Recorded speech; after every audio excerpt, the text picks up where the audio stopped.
Hello and welcome to Nice and Blunt. It's the weekend and we got games tomorrow, so it's time to get up to date on all the injury updates around the league, know who's in and out of our lineup, who's going to play and who's not. And after that, I'm going to give you my top 6 must-starts this week, 3 running backs and 3 wide receivers who I think need to be in your lineup this week.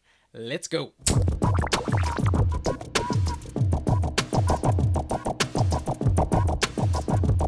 Okay, so like usual, I go alphabetically with these injury updates. So in Arizona, Hopkins has been ruled out. So upgrade Christian Kirk. He's been a reliable plug and play the last couple weeks without Hopkins. And this week he's my wide receiver 23. And A.J. Green is also expected to play, so he's my wide receiver 34. Just a flex option for him. I think Kirk is the safer play for sure.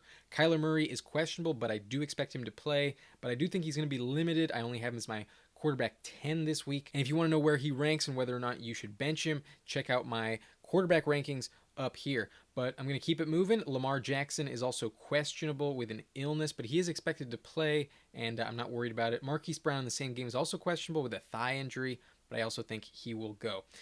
In Chicago, Allen Robinson is doubtful. However, I don't think this has much of an impact on Darnell Mooney. He might get more targets, but I'm not sure he catches them because he's going to get more double coverage, and it's going to be a more difficult game for him. So doesn't really change anything in Chicago, but in Dallas, Amari Cooper has been ruled out with COVID. So he's not only going to miss this game, but next game because it's on Thursday on Thanksgiving. So that means Michael Gallup is a big upgrade, and I will tell you just how high I rank him later on in the video. Jared Goff is doubtful to play, and that means Tim Boyle should get the start, but this has no impact on Detroit. Doesn't matter at all. And then James Robinson in Jacksonville is questionable, but I do expect him to play. I think that these injuries are a bit of a concern, though. He's not 100%. This week, only my running back 20, so lowered expectations for James Robinson. In Kansas City, CEH may or may not come off of IR today. That is still a bit up in the air by the time I upload this video. It may be settled. However, if he does play, I don't think I really want to rely on him or Darrell Williams as lock-it-in top 20 plays. I kind of want to see how this touch split hashes itself out because I think Darrell Williams has earned a bigger role moving forward. So at the moment, they're just flex options for me, but both inside my top 25. Alvin Kamara in New Orleans has been ruled out for the Saints, and that means Mark Ingram gets an upgrade. But unlike last week, he's only my running back 19. Last week I had him at 13. I have a feeling the Saints might struggle, so I think this will be a little bit more difficult for Mark Ingram. In New York, Saquon Barkley is questionable, but I do expect him to play, make his much-anticipated return. And against Tampa Bay, this is a pretty decent matchup all of a sudden. Vita Vea is doubtful, and they're starting to look a little vulnerable on defense, so that's why I'm not too worried about Barkley. I'm still going to start him. He's my running back 12 this week. And then also, for the New York Giants, Sterling Shepard has been ruled out. However, every other New York Giants wide receiver is very unreliable, to be completely honest with you. I don't trust anyone as like a lock-it-in must-start. Kenny Golladay is the player I am picking to get the most targets in this game, but I'm not like 100% certain about that. He's my wide receiver 36, so still a very low-end flex territory, and Kadarius Toney is only my wide receiver 41. So not too excited about New York. I'd much rather just rely on Saquon Barkley. And then Miles Sanders might be cleared off of IR today, but that's not 100% guaranteed. So if he does suit up this week, I think he's a low-end flex play, only my running back 28. I'm not too excited about it because this is a difficult matchup against New Orleans. They're one of the best run defenses in the league. And I expect this to be more of a committee than it was before he got hurt because I think Jordan Howard has established more of a role. But then in Pittsburgh, Ben Roethlisberger is going to play. He's traveling with the team, and he will be removed from the COVID list. TJ Watt, however, is going to be out. So that's an upgrade to the Chargers, specifically Austin Eckler and Justin Herbert. He's going to have more time to throw the ball, and there's going to be a bit wider run lanes for Eckler. So I think this just makes me more confident that the Bolts will win on Sunday night. And then in Seattle, Chris Carson is going to be out for the season. He's not coming off IR, and this just solidifies Alex Collins. He's my running back 25 this week. You could do better, but he is a decent floor play. And then Elijah Mitchell in San Francisco is doubtful, so this is a big upgrade to Jeff Wilson, but by how much? Stay tuned. I'm going to mention him very, very soon. And then Antonio Brown in Tampa Bay has been ruled out, so that just solidifies Mike Evans and Chris Godwin as top 12 wide receivers, but you were already starting them.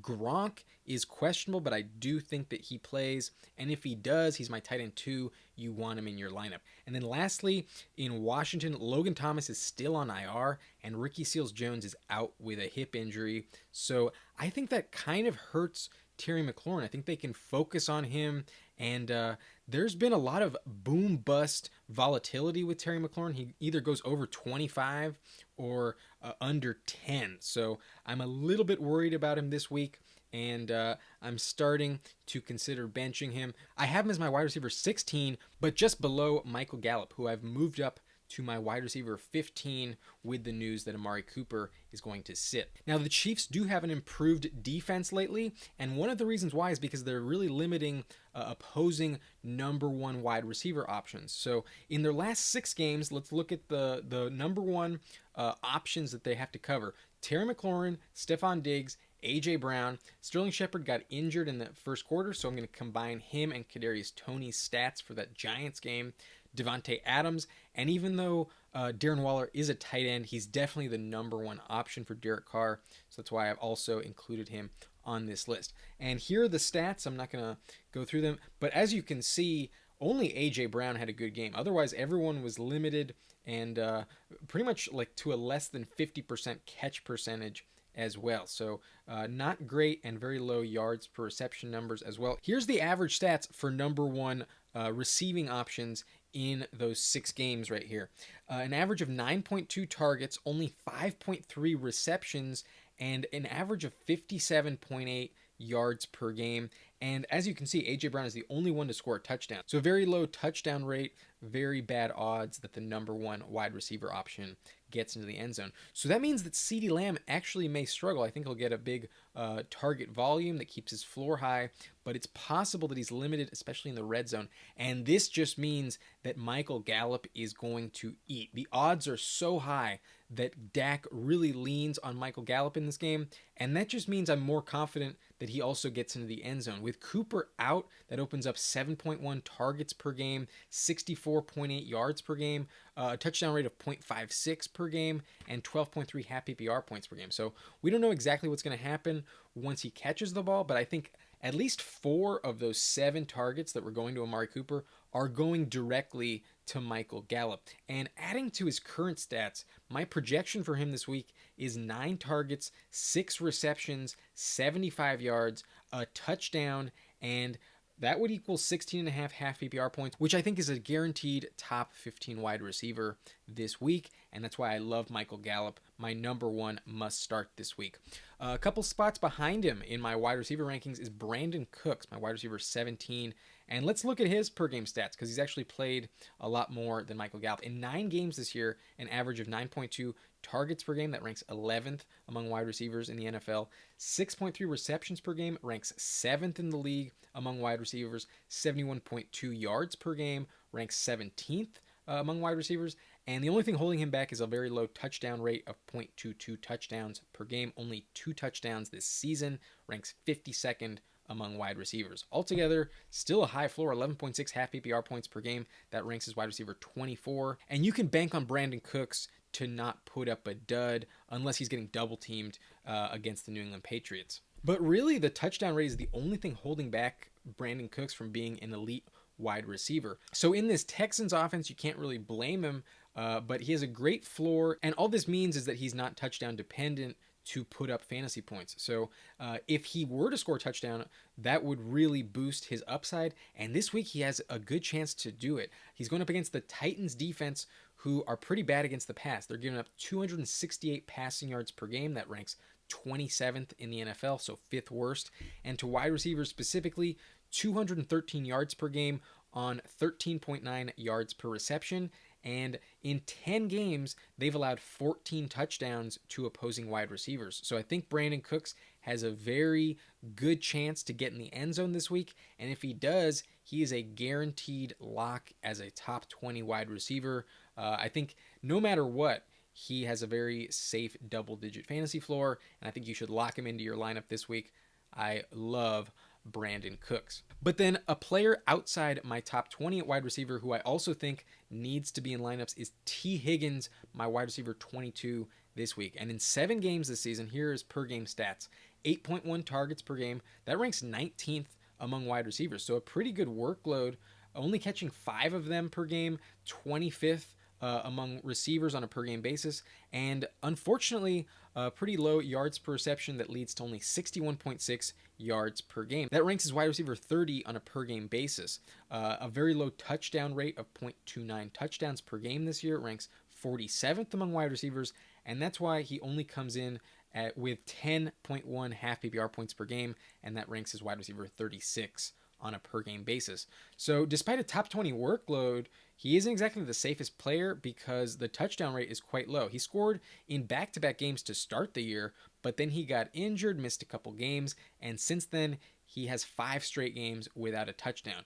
But coming off the bye, I think they're going to want to get him more confident and feeling good to finish the year. And I think he's going to be a focal point in the end zone this week. And on paper, he has a good matchup, but when you look a little bit closer, it actually shouldn't scare you specifically for T. Higgins. So in the last 5 weeks, they had a bye, but in the 4 games that they played, Las Vegas allowed 266 passing yards per game, and that ranks 26th in the NFL. Let's look at those 4 games to wide receivers specifically. 132 yards per game. That's kind of average, but only 11.7 yards per reception and 6 touchdowns in 4 games to opposing wide receivers. When you look at the Bengals receivers, they have very clear roles, however, and Jamar Chase is the deep threat. He averages 19.1 yards per catch, and against the Raiders, I feel like they're going to be able to hold him in check. They don't give up the deep pass. They give up the underneath routes and those short yardage situations. T. Higgins, on the other hand, averages only 12.3 yards per reception, so much closer to the Raiders' average, and that's why I think he is going to eat up targets in this game and be very effective doing so. So in PPR format specifically, I love T. Higgins, but I also think his odds at catching a touchdown are pretty good. I think they want to get him involved and give him a touchdown this week. The only concern is whether or not he does score that touchdown, but I think regardless, he has a very safe floor and is a lock-it-in top 25 wide receiver, in my opinion, for Week 11. But let's move on to running backs. The obvious pick for this video is A.J. Dillon. I got him as my running back 7 this week, and normally he's not a lock-it-in starter, but Aaron Jones is injured. That's a very obvious pick.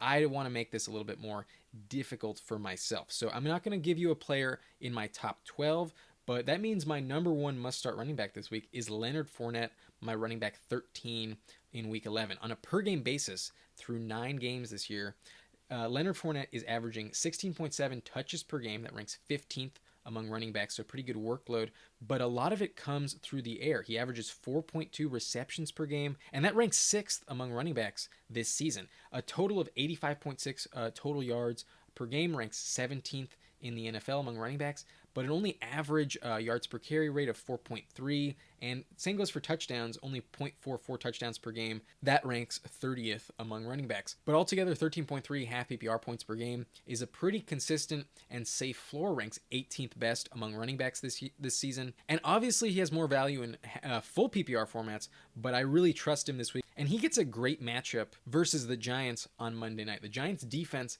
is allowing 123 rushing yards per game this season.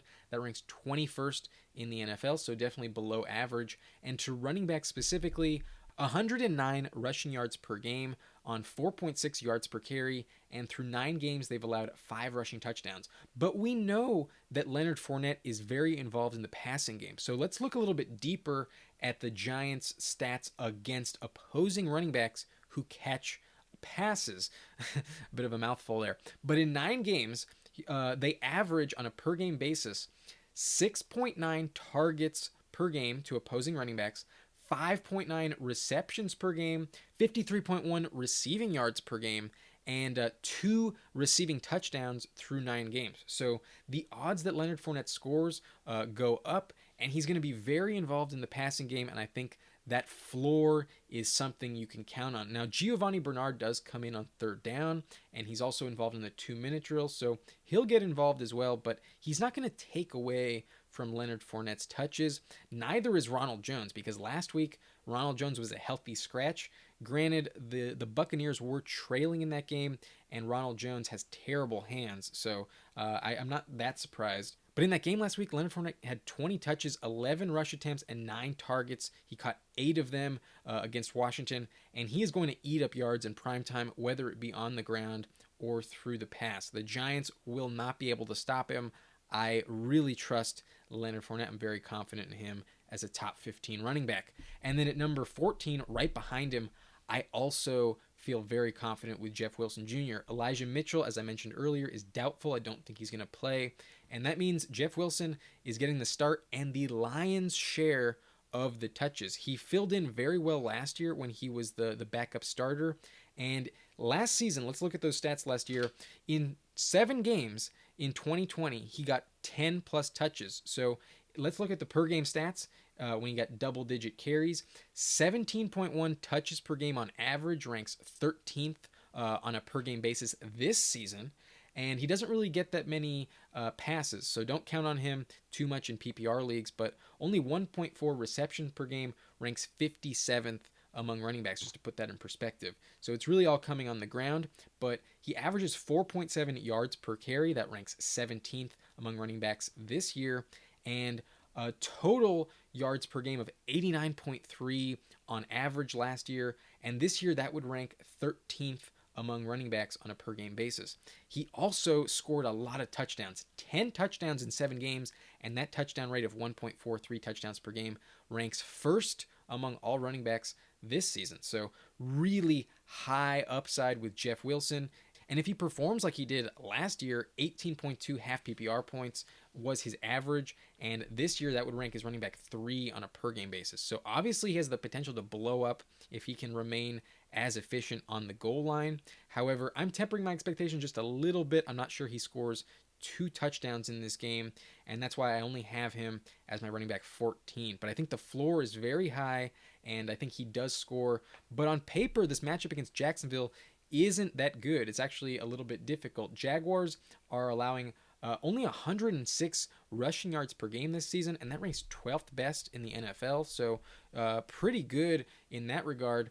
And when you look at running backs specifically, it gets a little concerning. Only 85.3 rushing yards per game total on average, and an average yards per carry of only 3.7 on the season. That's really low, so running backs have a rough time against the Jaguars.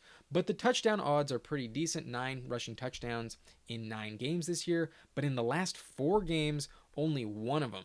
So they've locked it down a little bit more lately, and that's why I'm hesitant to put Jeff Wilson inside my top 10 this week. The 49ers run scheme is obviously one of the best in the NFL. Kyle Shanahan is a great offensive coach, but I think that he's just a running back 2 with a lot of upside this week, but you normally don't count on him. So if you can have him as your flex play, you are in good position to win. I love Jeff Wilson in week 11.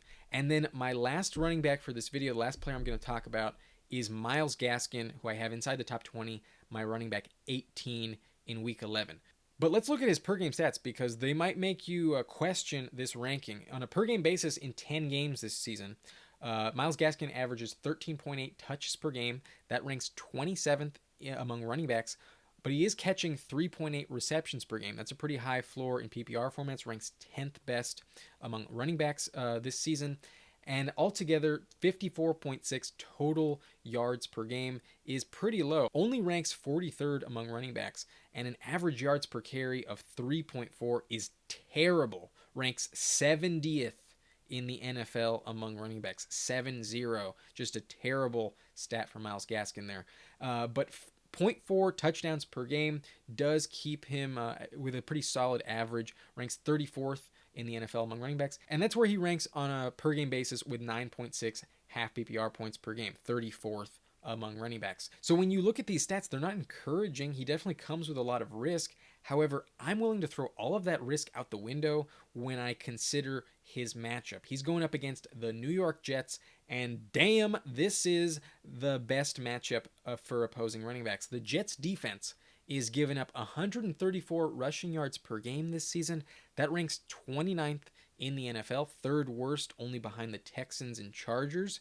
And to running backs specifically, 118 rushing yards per game. That's pretty decent, but 4.8 yards per carry is definitely going to be a big boost to Myles Gaskin's stats, and that's why he has a higher floor.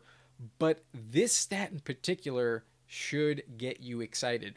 In 9 games this season, the Jets have given up 17 rushing touchdowns to opposing running backs. So I think it's pretty much a guarantee that Myles Gaskin gets into the end zone. However, the Dolphins did activate running back Duke Johnson from the practice squad, and this shouldn't really concern you, however. Instead, it should make you think that they're doubling down on the game plan to run the ball against the Jets, and I think Myles Gaskin will get the bulk of the work and be very involved. I think he's a lock to get into the end zone, and that's why I trust the floor this week. He is a top 20 play. Not a top 10 play, but a safe bet to get you at least 10 points. I think he is a high floor running back 2 with very high touchdown potential this week. So that's going to wrap up this video. Those are my top 6 must starts. At wide receiver, I love Michael Gallup, Brandin Cooks, and T. Higgins. And at running back, I love Leonard Fournette, Jeff Wilson Jr., and Myles Gaskin inside my top 20. So that's it for me. Good luck tomorrow. If you got any start-sit questions leading up to tomorrow's games, leave me a comment down below and I'll get to it as quick as I can. But if you enjoyed this video, subscribe to the channel for more content.